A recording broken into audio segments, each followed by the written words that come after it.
Oblation Run! Fighting Marudes! Isaw! Sunken Garden. Lantern Parade! Uta! Puso! UP! Pasok ka rito! Tara sa kwentuhang may uta. Kwentuhang may puso. UP atin to!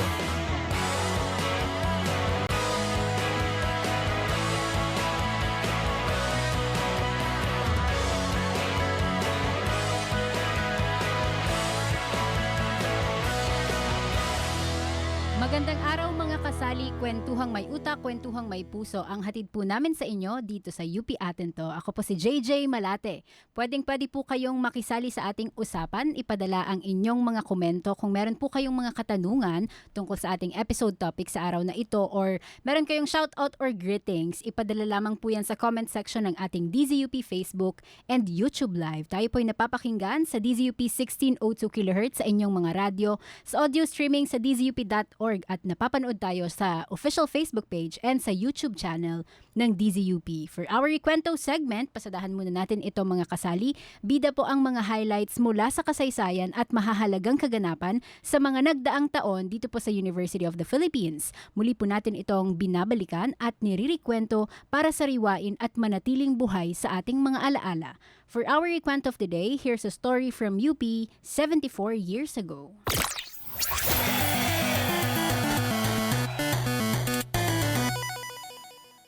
Alam niyo ba na may isang iconic na tunog sa UP Diliman na hindi lang basta kampana, kundi bahagi ng kasaysayan at identidad ng pamantasan? Ito ang Carillon Tower at Plaza, ang kauna-unahang karilyon sa buong bansa na itinayo noong 1952 gamit ang pondo mula sa UP Alumni Association. Tumataas ito ng humigit kumulang 130 talampakan at orihinal na may 46 na bronze bells mula pa sa Holat. Noong una itong pinatunog, umalingaw-ngaw sa buong campus ang UP naming mahal. Parang sabay-sabay na tibok ng puso ng mga eskolar ng bayan. Dinisenyo ito ni Juan Felipe de Jesus Nakpil, ang kauna-unahang national artist for architecture, kaya hindi lang ito istruktura, isa rin itong obra. Noong panahon ni Carlos P. Romulo bilang UP President, may mas buhay na ritual pa ang Carillon. Araw-araw, tuwing 7:30 ng umaga, sabay na tumutunog ang pambansang awit at ang UP naming mahal sa buong campus. Sinusundan ito ng kalahating oras ng mga musikang nagbibigay inspirasyon na inuulit muli tuwing 5:30 ng hapon. Noong 2005, sinimulan ang Save the Carillon Project, isang restoration effort para ibalik ang dating sigla nito bago ang UP Centennial. Dito nadagdag ang 36 na bagong kampana at nabuo ang Carillon Plaza, na ngayon ay nagsisilbing espasyo para sa mga pagtatanghal at pagtitipon ng komunidad. Pero alam nyo ba mga kasali, higit pa sa musika, naging saksi rin ang Carillon sa pakikibaka. Noong 1970 first quarter storm, ginamit ang tore bilang watchtower ng mga estudyante at guro. Kapag may nakikitang papasok na pulis or sundalo sa University Avenue, pinatutunog ang mga kampana, isang babala, isang panawagan, isang kolektibong tugon ng komunidad ng UP. At maging sa mas makabagong panahon, patuloy itong naging bahagi ng pambansang usapin. Noong 2017, tumunog ang Carillon at tumugtog ng mga makabayang awitin kasunod ng desisyon ng Korte Suprema na paboran ang utos ni dating Pangulong Rodrigo Duterte na ilibing ang dating diktator na si Ferdinand E. Marcos sa libingan ng mga bayani. Isang pangyayaring muling nagbukas ng malalim na diskurso at damdamin sa loob at labas ng pamantasan. Noong 2020, muling nagsalita ang Carillon. Sa gitna ng issue sa media shutdown, tumunog ang mga kampana bandang 6:30 ng gabi bilang suporta sa press freedom at pakikiisa ng mga manggagawa ng ABS-CBN. Ito ay kasunod ng cease and desist order ng National Telecommunications Commission matapos mag-expire ang prangkisa ng network noong May 4. Isang pangyayaring umalingaw-ngaw hindi lang sa ere, kundi sa usapin ng malayang pamamahayag sa bansa. Ang Carillon Tower ay nagpapaalala sa komunidad ng UP na ang bawat pagtunog ay may kaakibat na kasaysayan at sa bawat himig ay may alaala. Sa gitna ng ingay ng araw-araw, may mga tunog na hindi lang naririnig, kundi nararamdaman ng utak at puso. Yan pong ating rekwento sa araw na ito from 74 years ago, ang Carillon Tower, kung saan makasali ito yung nadadaanan natin every time naglalakad tayo around the Academic Oval. Ayan, pasadahan po natin ang ating episode topic sa araw na ito. Samahan niyo po kami sa pagbubukas ng panibagong pahina ng ating Uno Diaries ngayong araw. Tampok po ang aklat na Culturally Intelligent Storytelling for Southeast Asian Creators ng Filipino author na si Sir Ned Legaspi. Ang aklat na ito ay inilunsad po noong November 2025 sa Santa Monica, California sa CQ Fellows Retreat. Ipinapakilala nito ang CIS Bamboo Framework, isang paraan ng pagkukwento. Sa episode na ito, pag-usapan po natin kung paano nga ba nakakatawid ang mga kwentong Pilipino sa iba't ibang kultura. Ano ang papel ng kultura sa media at komunikasyon at paano nakakatulong ang cultural intelligence sa mga estudyante, creators at future broadcasters. Para samahan po tayo sa kwentuhan, kasama po natin sa studio si Sir Ned Legaspi, ang author ng librong ito. Isa siyang Cultural Intelligence Consultant at kasalukuyang PhD candidate sa Philippine Studies dito po sa UP Diliman. Sa loob po ng 3 dekada, naging bahagi siya ng ABS-CBN kung saan nagsilbi siyang former head of Global Content and Creatives ng The Filipino Channel or TFC na nangunguna sa pagdadala ng mga kwentong Pilipino sa mga komunidad sa iba't ibang panig ng mundo. Noong 2023, kasama po siya sa 20 fellows sa buong mundo sa Cultural Intelligence or CQ Fellowship mula po sa mahigit 300 applicants. Dito niya mas pinalalim ang isang tanong na matagal na niyang bitbit. Kaya bang tumawid ng mga kwentong Pilipino sa iba't ibang kultura or para lamang ba ito sa mga Pilipino? Mula po sa tanong na ito, isinilang ang kanyang aklat na Culturally Intelligent Storytelling for Southeast Asian Creators. At sa kasalukuyan po, si Sir Ned Legaspi ay nagtuturo at nagsasanay ng mga storyteller, nagbibigay ng konsultasyon sa mga organisasyong humaharap sa cross-cultural communication at nagsasalita po sa iba't ibang universidad at institution sa buong mundo, kabilang na po ang SOAS University of London, University of Tokyo at iba pa. Siya rin po ay isang part-time faculty sa Ateneo de Manila University. Ayan, salubungin natin ng isang masigabong palakpakan. Palakpakan talaga. Magandang araw, Sir Ned. Welcome to UP Ateneo. Welcome back to UP. Magandang araw, JJ. Thank you very much. I'm so nice to be back here. Yay! Sa aking second home, ang Opo, University second of the home. Philippines, particularly the College of Mass Opo. Communication. Sige po. Sir Ned, we're very, very thankful dahil pinaunlakan nyo kami para sa episode na ito. Oo Kasi naman. ang ganda ng ating topic, culturally intelligent, di ba? Storytelling. Storytelling. Sige po, bago natin pag-usapan yung inyong libro and yung konsepto po ng culturally intelligent storytelling, magbalik tanaw muna tayo, Sir Ned. Balikan natin, paano nagsimula yung inyong pagiging storyteller? Paano nagsimula yung journey ninyo in storytelling? Tell us more about that, sir. Siguro, bata pa lang, gustong-gusto ko nang Nagkikwento. nagkukwento. Pero napino siya, tingin ko dito sa UP, particularly noong nasama ako sa isang student organization na UP sa Mascom. Oo. Opo, nabalitaan namin. Kayo daw ay UP sa Mascom. Oo, kasi ito meron silang taunang palatuntunan sa entablado. Ito yung Live Aids. Yes. Oo. Until At now, ito ay isang musical comedy variety show. Nakahasa yung mga estudyante na magsayaw, kumanta, at mag-perform. Siyempre kasama sa pagpa-perform yung pagsusulat. So, dito yung unang exposure ko sa storytelling dahil ang komedya ay story kung Yes. tutuusin, di ba? Meron kaming tinatawag nun na sketches or mga skits. At ito yung stories talaga mismo. So, tingin ko ito ang roots or ugat ng aking storytelling journey na nagtuloy nung ako ay nagtrabaho sa ABS-CBN. Kasi writer naman doon ang aking point of entry or first job. Creative. So, writer. And Though, iba-iba yung pinagsulatan ko noon. Nagsulat ako sa isang cultural magazine show. Nagsulat din ako sa news. But all of these are actually storytelling. Yes. Nagkukwento ka naman. Kahit naman talk show, storytelling din naman yan. Ang kinuhang course ni Sir Ned Bacasali ay BA Communication Research. Tama, Sir, no? Yes, oo. Ito ba ay top course mo talaga nung when you took up UPCAT, sir? Sabi kasi ng kapatid ko, ang commerce daw ay pang matalino. Opo. Wag Tama naman sana, naman. wag naman sana ma-offend yung ibang majors ano. Pero I must say kasi 'di ba sabi pag kaya nga ako nag-mass comm kasi walang math. Pero actually ako hindi na basta pagmamayabang, medyo paborito ko ang algebra. So hindi ako takot sa math, no? So ang commerce may statistics. So parang for me mas okay siya, although nagtatalo yung damdamin ko kasi parang gusto ko rin mag-broad. Yes. Gusto ko rin mag-film. Definitely hindi Jordan kasi parang hindi ako ganun kagaling sa susulat ng news. But eventually napunta rin ako sa news writing when in ABS. But yeah, na-enjoy ko yung communication research because it gave me the discipline.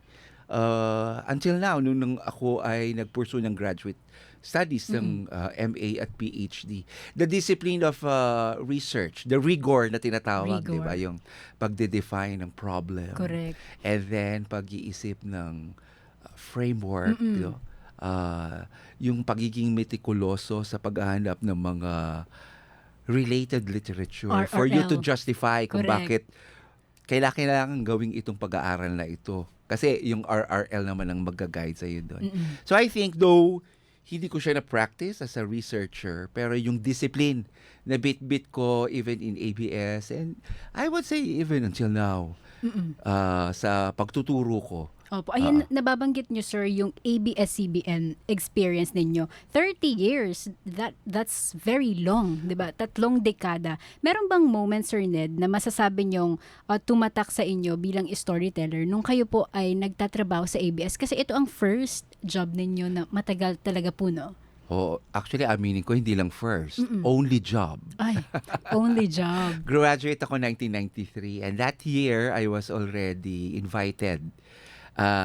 Sa totoo lang, during that time, hindi ko siya pinangarap. Opo.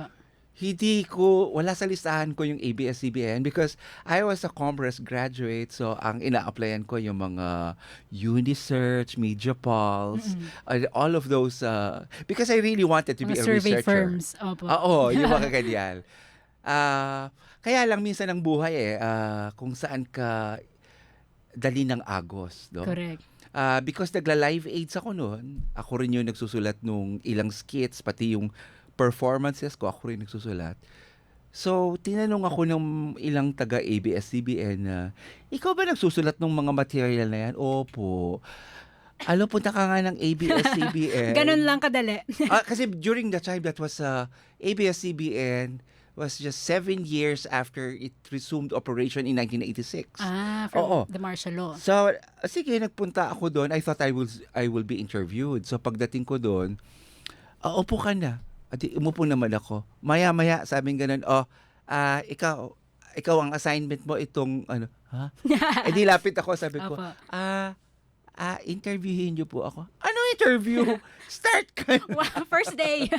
I didn't know na yung mga live aids pala, they were already vetting me. Parang kinikilatis na nila ako. And the invitation was actually the job offer. Ooh. So, hindi ko na naman nakuha yun.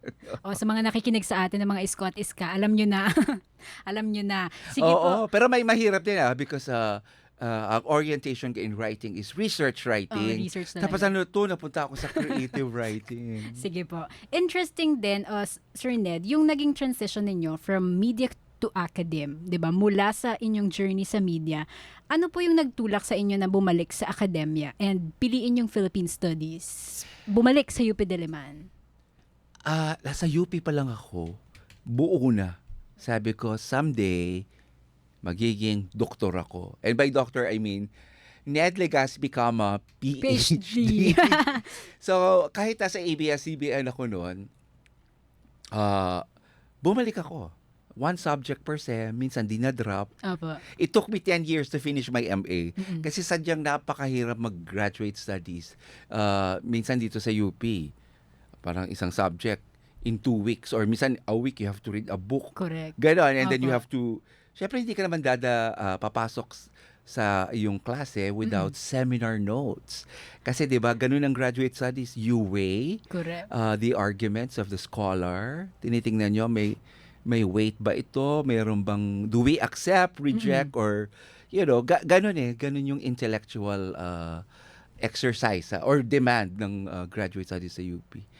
Mahirap if you're working. I really salute yung mga nagtuturo pa. Correct. Tapos nag-MA or nag-PhD. Tapos pamilyadong tao pa, di ba? Parang ang daming roles. So, saludo talaga kung babalik. So, yung tanong mo, matagal ko na siyang gusto. Mm-mm. At ginagawan ko siya ng paraan para makatapos ng pag-aaral. But yun na nga, ang haba ng journey ko sa MA. And then eventually PhD. Now, why Philippine Studies? Philippine Studies kasi is an area study. Hindi siya discipline. Hindi siya katulad ng anthropology or sociology, di ba? Parang area siya ng pag-aaral. Ang nagustuhan ko rito is yung tinatawag nilang interdisciplinaryong lapit. So it's an interdisciplinary approach to it. Kasi tama nga naman, ang sitwasyon o ang araling Pilipino, hindi lang naman dapat tinitingnan sa isang disiplina or anggulo, di ba? Magandang tignan siya sa perspektiba ng anthropolohiya or even communication. Kasi mas may depth, no? Mas may lalim yung analysis kapag ganun yung approach. And of course, malalim din kasi yung practitioner, kumbaga, yung backbone, that's Yes, 30 30 years. Maganda rin kasi na hindi ka nawawala sa academe. Kasi academe, so sinasabi nila ivory tower, yung ganyan. But hindi din nandun din kasi yung ng research.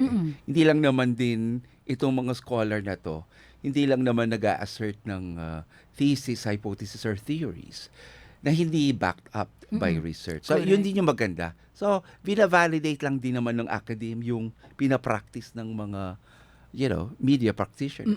Mas lumalim po yung pagtingin ninyo sa kwento mula sa experiences ninyo sa media and academia. Kahit matagal na sa industriya, mga kasali, may drive pa rin na mas palalimin yung pag-unawa sa kultura at kwento ni Sir Ned. And doon din nagkaroon ng mas malalim na connection yung practical na karanasan kasi 30 years si Sir Ned sa media and yung mas theoretical din na pagtingin sa kultura. Ngayon naman, pasukin natin, Sir Ned, yung sentro ng inyong aklat and ng inyong advocacy. Kasi madalas kapag sinasabi natin or naririnig yung storytelling, okay, gets ko, storytelling. Pero kapag nilagyan natin siya ng culturally sa unahan, culturally intelligent, parang mas lumalalim yung kahulugan niya. Pwede niyo po ba sa aming ipaliwanag ano yung ibig sabihin ng culturally intelligent storytelling? Oo, pero siguro ibalik ko lang din sa maganda yung mga tanong mo kanina kasi para siyang pang-prepare doon sa pinaka. So, tinanong mo ako about ABS-CBN, inintroduce mo ako bilang head of content ng The Filipino Channel. So, ang trabaho namin doon, dinadala namin yung mga ABS-CBN, and not just ABS-CBN, actually, Filipino programs sa mga kababayan natin sa ibang bansa. Pero the next challenge is, pang-Pinoy lang ba siya? Pag nanonood ka ng teleserye ng ABS-CBN, Pinoy lang ba ang makakaintindi niyan? What about other cultures? Arabo, o kaya yung mga Southeast Asians. Higit sa lahat yung mga Amerikano, Correct. yung mga Australiano. Ma-appreciate, makaka-relate, at higit sa lahat, magre-resonate ba ito sa kanila? Yun yung yun yung isang malaking question mark, no? Lalo na noong bago mawala ng prangkisa, kasi syempre, officer ako noon ng ABS-CBN.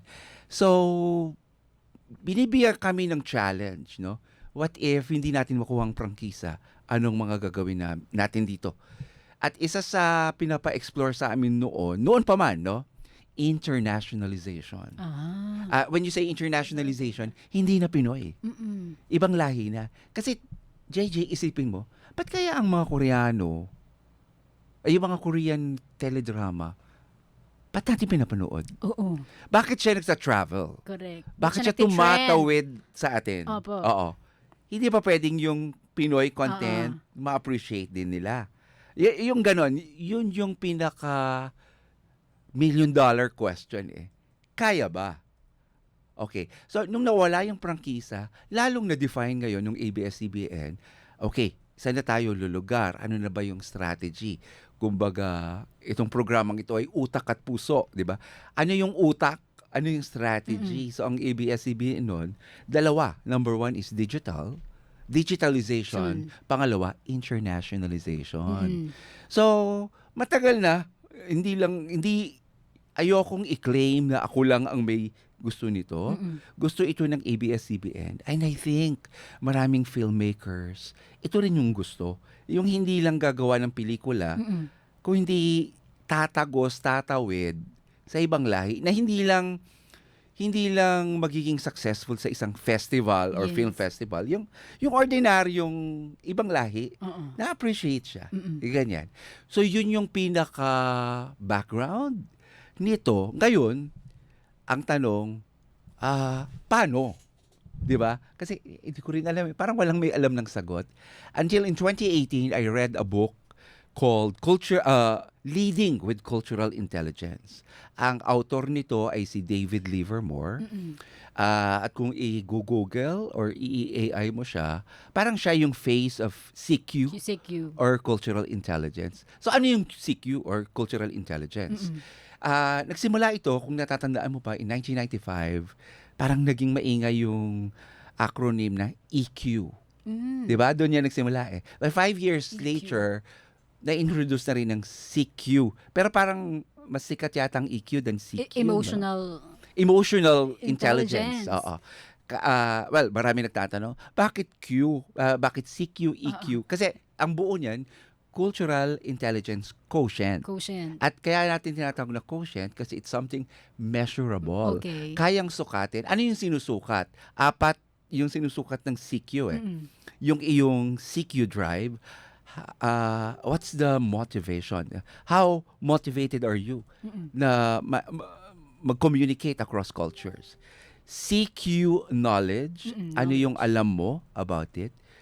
CQ strategy, ito yung metacognition, thinking about thinking, and then CQ action, which is behavioral. So, yun yung mini-measure niya. So, doon malalaman, are you culturally intelligent? Pero ang tanong mo kasi, ano po ba ang cultural intelligence? Cultural intelligence is that capability or ability to adjust your in a multicultural situation. Example, kung ikaw ay boss ng isang multicultural workforce, meron kang Pakistani, Filipino, Kiwi, Australian, Brit, American, Indian, yan yung staff mo. Paano mo handle yan? In one Iba-iba. room, nag-away-away yung mga yan, nagdi-debate. How do you handle that? You need more than EQ. Because ang dynamics na is culture. Yung iba sila, di ba? Doon pumasok ngayon yung research ng CQ or cultural intelligence. It really yung roots nito no 1965 pa, if you're familiar with the works of Geert Hofstede, yung tinatawag niyang cultural dimensions. Marami ng mga researchers na nag-aral. Ano bang pagkakaiba ng mga lahi?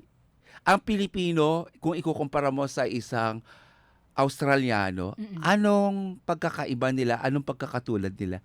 Sobrang dami na nag-aral. Ngayon, ang ginawa ng CQ or Cultural Intelligence Center, nagkaroon kasi ng center, is that they parang integrated all of this and came up with what is called cultural value dimensions. Yun yung pinaka overview ng CQ. Opo. So, hindi lang pala siya tungkol sa ano yung kinikwento, Sir Ned. No? And kwento ang kinikwento, kundi parang kung paano siya naiintindihan ng iba't ibang audience na hindi lang parang okay, relatable, pero understandable siya in a way. Ganun po ba siya in a nutshell? Oo. Kumbaga, para maipaliwanag mo kung bakit ba ang isang content nag-a-appeal sa iyo Opo. at hindi nag-a-appeal sa iyo, hindi nagre-resonate sa iyo, malaking bagay yung kultura. Explain ko ng konti. Last year, I was invited by Cedars-Sinai Medical Hospital in Beverly Hills sa California because parang nagkakaroon ng tension among the healthcare workers, Filipinos versus non-Filipinos. In terms of communication, when I asked yung mga healthcare workers doon, the non-Filipinos get offended pala with Filipino health workers, nurses, caregivers, kasi they are always together. Kasi together. Tinanong ko, what's your issue with the Philippines? I think they are ganging up on us. Like, why? Why made you say so? Because they're always together. They always eat together. They wait for each other. They cannot eat alone. In fact, even when they go to the toilet, especially the women, they are together. That's very Pinoy. And what is that? Because, according to research, we are a collectivist society. Collectivist. Diba? May konsepto tayo ng kapwa, pakikisama. Yes. Whereas the Americans, they are individualist. So, from the lens of cultural intelligence, that is the cultural dimension of identity. So, dun palang magkaiba na tayo, di ba? You're a collectivist, I am individualist. And if your story is more collectivist, it might not appeal to me because Correct. I am more individualist in terms of my orientation. May mali ba doon? Wala. It's just that ganun yung orientation ko eh. Another one, power distance. It's Geert Hofstede who first introduced this cultural dimension. Gaano kakalayo sa power? Ang mga Pilipino, high power distance. Kumbaga kung ito yung power, 'di ba? Yung tingin natin sa kapangyarihan, those in position ay napakataas. So that masyado nating nirerespeto ang mga elders. Ang mga nasa posisyon, 'di ba? Big issue sa atin ng titles, sir, ma'am, 'di ba? Doctor, attorney. But you know what? When I went to this US, I was asking, they don't normally call their lawyers Their attorney. first name basis, sir. Oo, sabihin nila, or teacher, pero lawyer yun, di ba? Pero sa atin, ay, ang bastos naman yan, di ba dapat? Because Filipinos are high power distance in terms of authority orientation. Whereas, itong mga Americans naman are low power distance. So, to them, hindi title ang power. It's something that must be earned. So, itong mga dimensions na to ng cultural intelligence, yun yung CQ knowledge that I was referring a while ago. At if you want your story to resonate, to travel, number one, you have to be aware that this exists. Kasi pwede kasing gawa ka ng gawa, pero parang, tayo nga lang nakaka-appreciate. I'm not saying or advocating that you change the story, but you have to be cognizant that minsan matigas ang ulo ng creative to say that maganda yung kwento ko, oo, maganda nga. But the cultural DNA, the cultural logic of the story appeals or would appeal only to similar cultural clusters na tinatawag.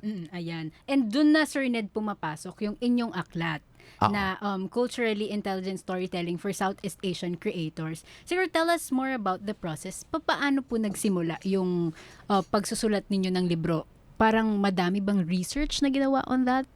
Okay. So, pwede bang Yes. Ayan, ito po yung, masyadong nagpa-flash. Oo. Ayan po ang libro. So, gaya ng sinabi ko, I was accepted in the Cultural Intelligence Fellowship. It's 1 year. So, bago ka pumasok, kumbaga parang meron ka na dapat CQ problem? What is it that you're trying to answer? And at the end of the program, dapat meron kang proof of your thought leadership. So, on set, very clear. How do stories travel? Diba? How do stories travel?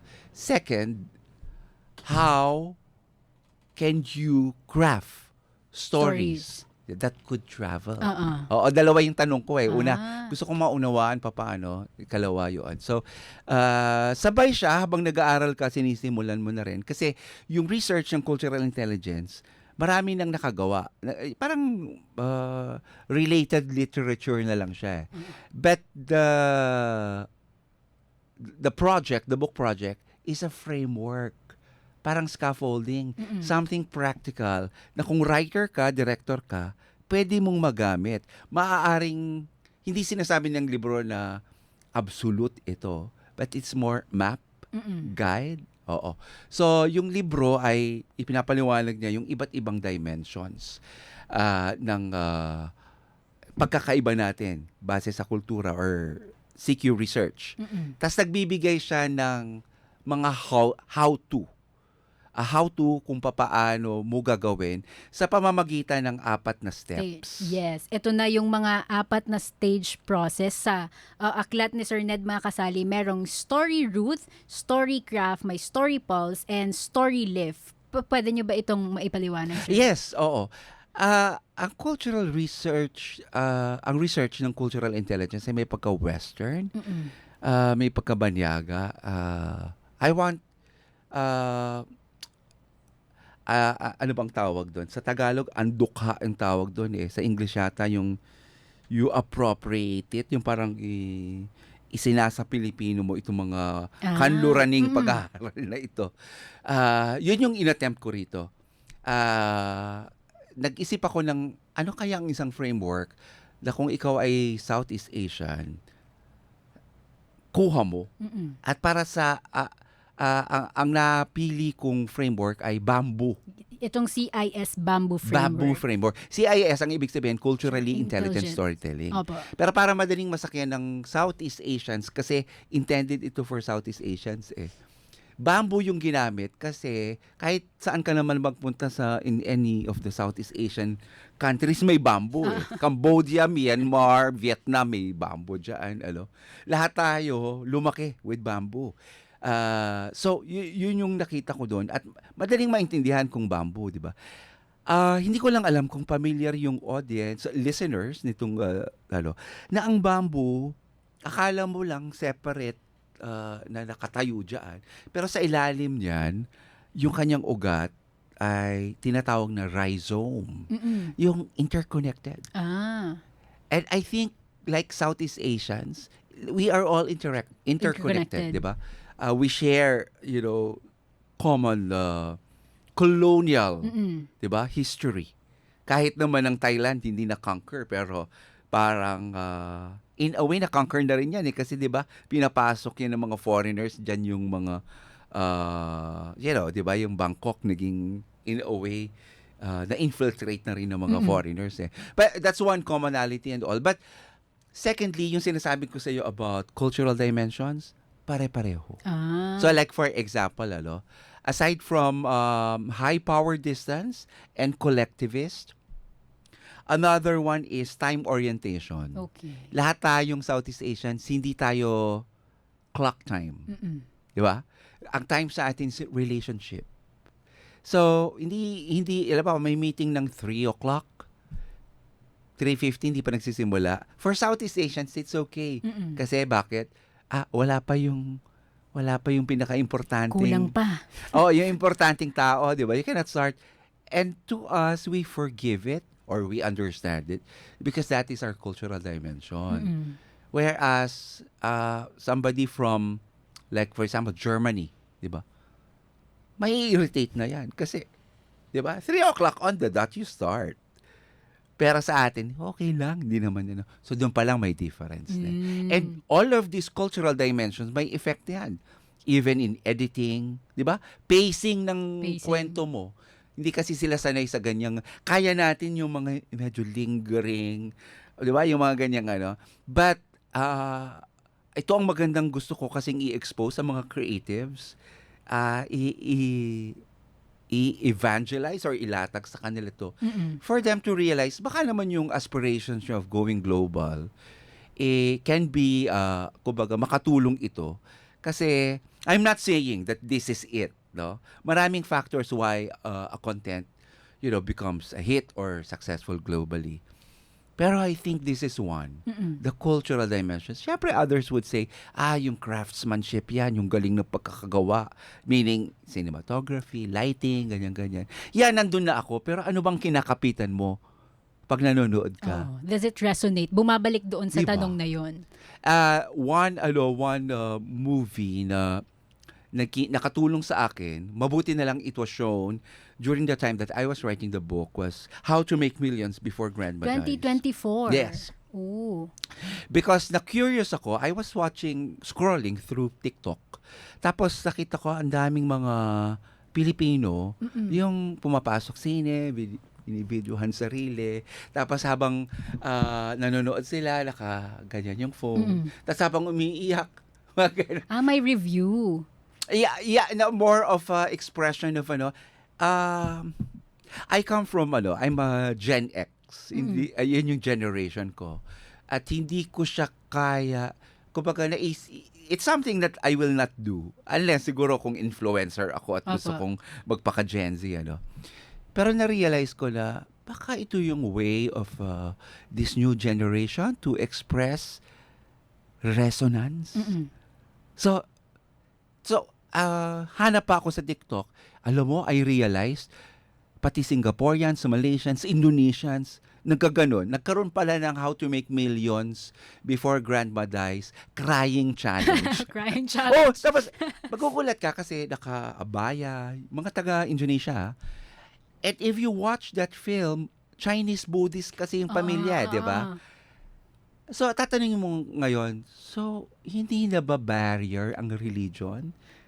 Kasi, Buddhist yun, Muslim yung mga taga-Indonesia, pero they were crying. And then they were showing it. And I think the crying on TikTok is a manifestation of their resonance na nag-resonate sa akin tong kwentong ito. Yung ganyan. Pero kung titingnan mo, so I started, searching the internet, even AI, saan dito na-click yung ganyan? Myanmar, Philippines. Nag-hit yan sa Philippines, Malaysia, number 1 in Indonesia, number 1 in Singapore. And then there's also China. Tapos, because nag-aaral nga kami sa CQ, I realized, these countries share something in common. They are all collectivists. Kumbaga, sa kanila, ang importante, yung pamilya, community. Maraming scholars are already, dinidebunk na nila yung Maslow's hierarchy of needs. Sabi nila, yes, it's true, but it's only true for your culture. Kasi sa culture natin, di ba sabi ni Maslow, ang ultimate or highest is self-actualization. Yes. But really, sa collectivist society gaya ng Pilipinas, hindi. Para sa atin, it's really family, community. Lalo na sa China, and even, di ba? So, yung ganon, like how to make millions, it's, kung analyze mo, I mean, you're reacting, so meaning napanood mo siya. Opo, diba? napanood ko siya. Diba, it's about the family. Okay. It's filial piety, love for the lola. Yes. Si grandma, di ba? But do you think that, I searched data, hindi siya gaanong nag-click in the US? Well, merong konti. And, tingnan mo, because US is low power distance. Hindi, siguro, I theorize, hindi siya tumawid because of that cultural dimensions. Why? Di ba sila nga yung kultura na nagpupush na ilagay sa home for the aged, home care yan. Ang mga senior citizens. Yes. So, why would that kind of movie even, kumbaga, sila makarelate? Sa kanila, baka pag pinanood nila yan, what's the problem? Just put them on home care. That's it. Kasi di ba, yung pelikulang yon, saan pa titira si grandma? Sino mag-aalaga? And also, there's another dimension, di ba? Yung mana. Yan, mana. And yung mana, ano siya, kumbaga, ang laki ng factor ng relationship. The concept of there's a dimension dun sa rules. How do you approach your rules? Meron kasing universalism and then particularism. What is fair? So Americans would say, oh, that is not fair. The grandma should have written all of the, yung inheritance para fair on paper. Parang gano'n, di ba? Pero dito, di ba, yung parang, ibinigay ng lola sa may pinaka-bunsong anak. And these are something that cultures of similar dimensions ang makakarelate. That's why that film resonated. Why? Because nag-share, kumbaga, same yung cultural dimension. Now, what is this telling us?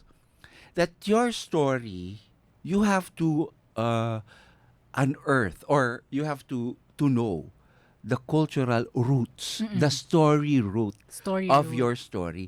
Kasi kung gagawa ka ng story audit, dun pa lang malalaman mo na where this story would most likely resonate.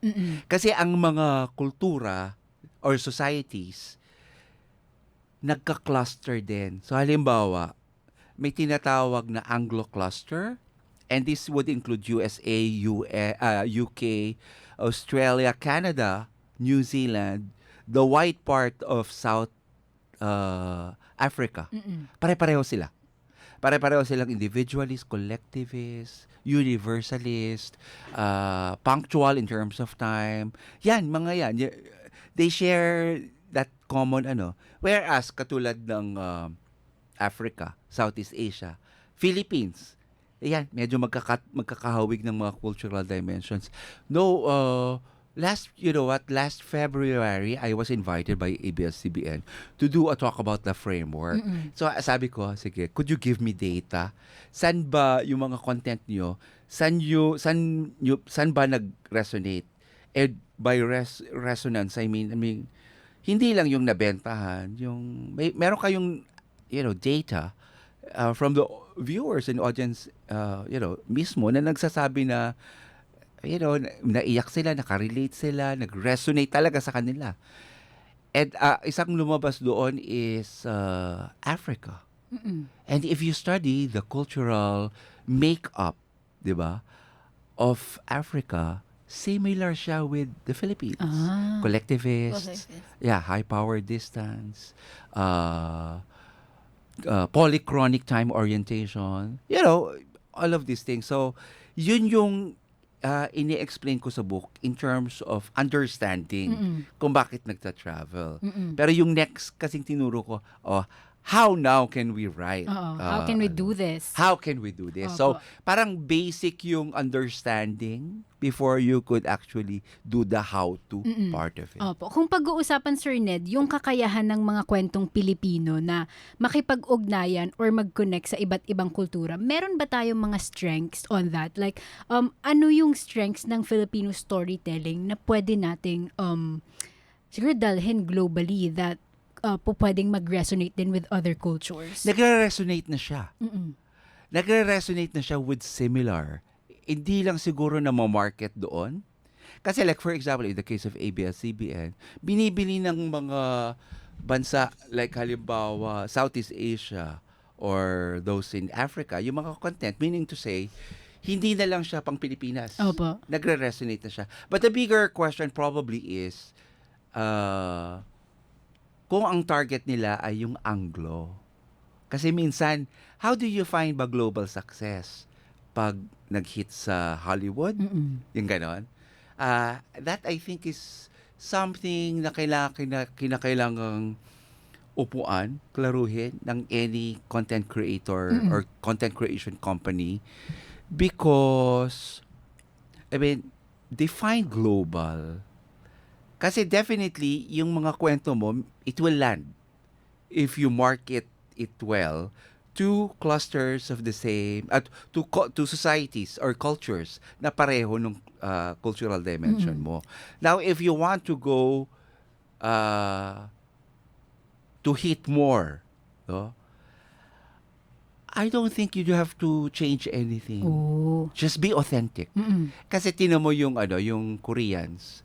May binabago ba sila? Ginagawa ba nilang fast-paced yung editing nila? Parasite, for example, Squid Games. Oo. Di ba nagpaka-Korean lang naman sila? And I think audiences now are that. Mm-mm. Because of Netflix, it opened us, everyone, to global stories. That language is no longer a barrier. Mm-mm. Kasi kaya na natin yung subtitle and even dub over. Ako nga, pag nanonood ng Netflix, gusto ko yung dubbed over. I have a friend na gusto naman niya subtitle kasi gusto niya narinig pa rin yung native language. Pero tignan mo yan, hindi hinahadlang yung nakatulong yung Netflix in opening or for us to accept. Meaning to say, hindi na problemang access. Ang problema ngayon, resonance. Oo, resonance Kasi, talaga. buksan mo na yung Netflix, di ba? Ang daming Filipino content. Pero, parang in terms of content strategy, they are just localization strategy of Netflix. Mm-mm. Meaning by localization, parang para sa mga Pilipino. Pero hindi siya ginawa or hindi nag-invest ang Netflix para maging kagaya ng Money Heist. Or if you're familiar with Dark, di ba? Or Squid Games. Nandiyan kasi yung may malaking budget Mm-mm. So, ergo, for content companies, that would mean, bigger chunk of budget Mm-mm. investment. So, yun siya. And if you, pagtatanungin sa akin, so, papaano nga? Papaano maging ganon? Number one, don't force your creative to be global. Encourage them just to be themselves. Because when I did my analysis of all these movies that transcended the traveled, I found 3 commonalities. One is authenticity. Okay. They were very true to their culture. Oo. Hindi siya nagpapaka-Hollywood, hindi siya kumbaga, yung unapologetic. Hindi pilit. Oo, so kumbaga, hindi ko na-explain kultura ko. Oo. Ito kami, like, halimbawa, Parasite, di ba? Kung naalala mo pa yung noodles, di ba? Yung nagpaluto ng noodles, yung hindi na in-explain kung ano ba yung noodles na yun, or yung eksena, yung toilet nila, medyo, yung elevated, di ba? Nakikita na lang natin, ganun pala yung and we appreciated the culture, di ba? Ganun pala sa Korea. Patulad sa Money Heist, yung very Spanish, 'di ba? Pero sakay na sakay tayo dun sa yan katulad niyan, low power distance yung na yan, 'di ba? Pero nasasakyan natin na against sila sa authority, 'di ba? So, yun yung mga So, pwedeng tumawid.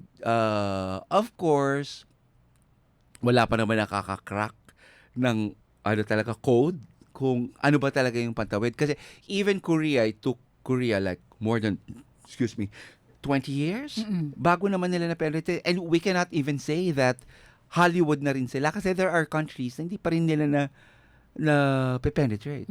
Sa Philippines siguro dahil adaming mahilig dito sa Korean telenovela, even music, di ba? But we have to realize also it's years of investment. Correct. But in terms of cultural, are they culturally intelligent stories? Yes. Because they are very true to themselves, yung mga kwento nila. And ang laking bagay kasi ng authenticity in terms of resonance. Opo. Kasi people from other cultures din, Sir Ned, they don't need you to change your story. Parang they just need you to feel something real from it. Diba? Although I would say like in the case of tawag dito, Parasite, meron kasing kinakapitan yung ibang like for example, 'di ba, 2 families? One is a collectivist family, yung Kim, the Kims, and then the Parks, yung mayayaman, 'di ba? So I would say the Anglo culture or yung mga individualist cultures nakaka-relate doon kasi ganun sila ganun yung the family represented it. But they also understand So I think these are good case studies na but kayang tumawid, oo. Pero of course may limitation lang din naman. Oo. Opo, yan. Siguro we'll just have a short break. Ang ganda ng ating kwentuhang utak at puso kasama po si Sir Ned. We'll just have a short break mga kasali sa ating pagbabalik.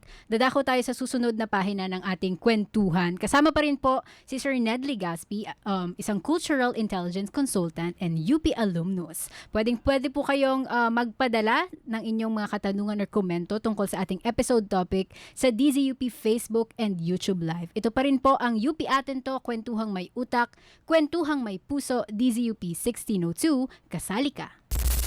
Ano daw ang nangyari sa Lata pagpasok niya sa Universidad ng Pilipinas? Naku, ibang bungad to. Si Kuya Mark, kung napapakamot sa atin, ano ba nangyayari sa Lata? Edi na, UP. Isang magandang reunion ang pagbabalik dito sa DZUP Studio. Para saan naman ng utak kung walang puso? Best part of my education is my life in UP, and I'm very proud to be from UP. Hindi mo naaapakan yung karapatan niya. Your idea of a strategy will be as good as any. Produced it with compassion, with feeling, and with integrity. Then those stories have been worth doing and sacrificing for. Lumalalim, lumalawak yung pananaw natin sa media at komunikasyon. Lahat tayo may kakayahan, lahat tayo may masasabi. Kasali po kayo sa ating talakayan. Sa DZUP 1602 kHz sa inyong mga radyo, Sa audio streaming sa dzup.org, Sa Facebook page at YouTube channel ng DZUP. abangan pa po ang iba pa pong episode Sa bagong kaalaman ngayong tanghalian. Kwentuhang may utak. Kwentuhang may puso. UP Atin To.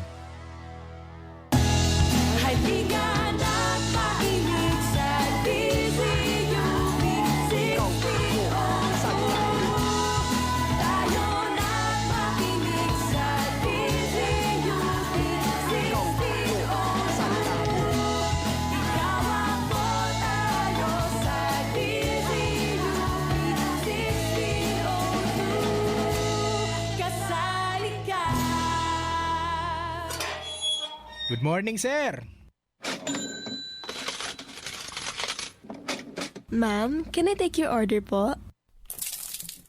Sir, ako na po maglilinis niyan. Nahatid ko na po si Junior sa school. Silang madalas na nagpapadali ng ating mga buhay, ay sila ring nakakalimutan nating mapasalamatan. Maraming salamat po. Isang paalala mula sa DZUP 1602, Kasali Ka. Girl, salamat sa pag-invite ha. Saya ng party. OMG! Tingnan mo yung bagong dating! Familiar siya. Oh, may ginawa siya sa akin nung nasa UP ako last week. Labas tayo, please.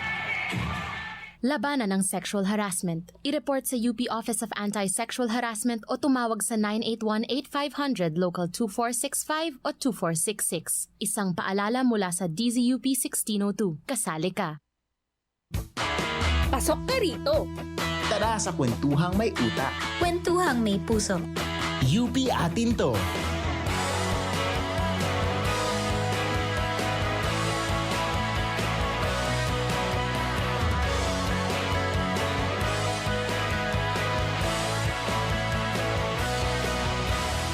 we're back. Nagbabalik po ang Kwentuhang May Utak, Kwentuhang May Puso. Ito pa rin po ang UP Atin To. At kasama pa rin po natin sa ating kwentuhan si Sir Ned Legaspi, Cultural Intelligence Consultant at UP alumnus. Sir Ned, bati ka ulit sa ating mga listeners and viewers. Hello ulit sa inyong lahat at I'm so happy to be here sa DZUP. Ayan, samahan niyo po kami sa natitirang mga minuto bago kami magpaalam dito sa programa ni Sir Ned. Sa unang bahagi po ng ating kwentuhan, ang dami nating napulot na new insights from our guest, ang daming layers ng storytelling from pagiging rooted doon sa sariling kultura hanggang sa pagiging aware kung paano ito tumatawid sa iba. Hindi lang pala siya mga kasali basta pagkukwento, pero there's also may lalim din and may responsibility.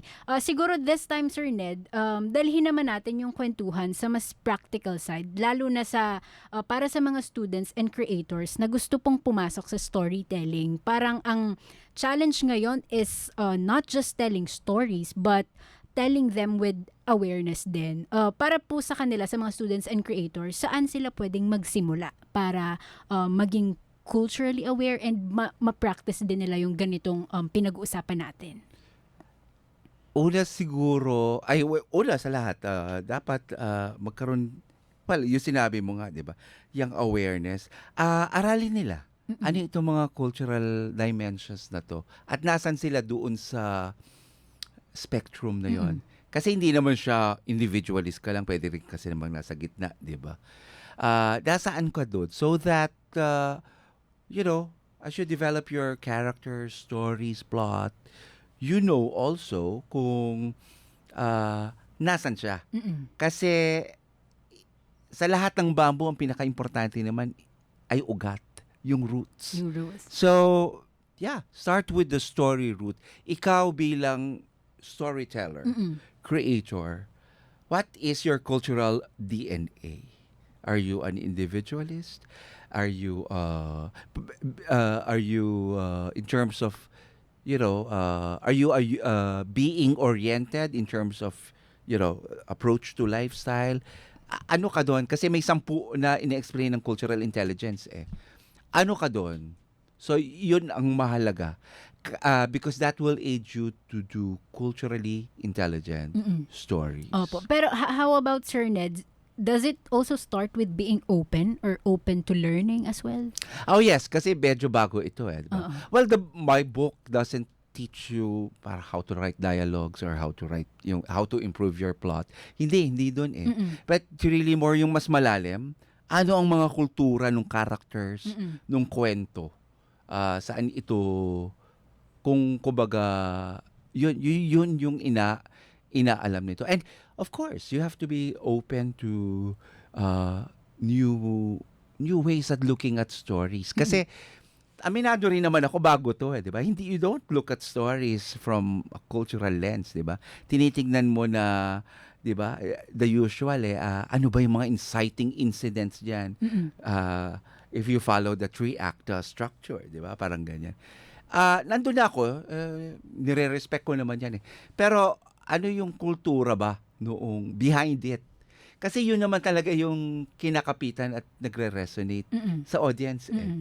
Yung kultura. Yes, tama. Kung titignan natin, Sir Ned, ito, kasi beyond storytelling as a craft, meron ding mas malalim na effect yung mga storytelling, yung mga content that we produce to society, sa lipunan. Kasi ang kwento ang humuhubog sa kung paano tayo mag-isip, di ba? Parang most of the time, ganun po yung kind of review, di ba? Makaintindi ng iba and makipag-ugnayan sa iba't ibang kultura. From your experiences, Sir Ned, paano makakatulong ang culturally intelligent storytelling sa ating lipunan? Effective communication. Kasi ito sinulat ko, how to, how do stories travel across cultures? Pero pwede rin naman kasing vertical. Well, what I mean by that, hindi sa labas, hindi ibang lahi, sa atin mismo.